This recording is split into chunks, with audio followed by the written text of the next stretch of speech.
वंचित आणि जो काँग्रेसमधला विसंवाद आहे तो पुन्हा एकदा चव्हाट्यावर आलाय। जाहीरनामा प्रसिद्ध करायच्या वेळी वंचितकडून कोणीही उपस्थित नव्हतं आणि या उलट वंचितनं याच वेळी मुंबईच्या कार्यालयामध्ये पत्रकार परिषदेचं आयोजन केलं। हा जाहीरनामा काँग्रेस आणि आघाडी पक्षांचा आहे, मात्र त्यात एकमत दिसून आलं नाही। जागा वाटपावरून झालेला वाद यावरून दोनही पक्षांमध्ये अंतर्गत वाद दिसून आलाय। नक्की काय घडलंय जाणून घेऊयात। आमचे प्रतिनिधी संदीप राजगोळकर आपल्या सोबत आहेत। संदीप, अगदी गौरी, काही वेळापूर्वी काँग्रेस पक्ष आणि इतर मित्र पक्षांच्या वतीनं जाहीरनामा प्रसिद्ध करण्यात आला।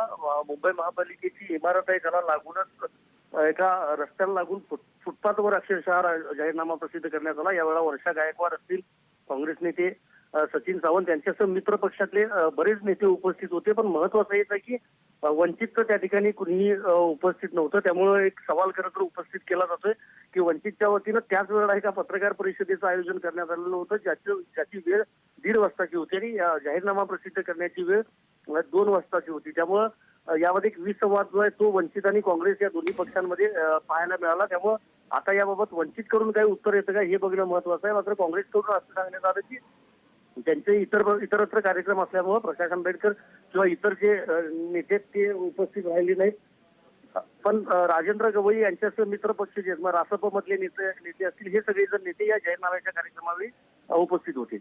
नक्कीच संदीप, नेमकं काय घडतं पुढे बघणं महत्वाचं असेल। धन्यवाद दिलेल्या सगळ्या सविस्तर माहितीसाठी।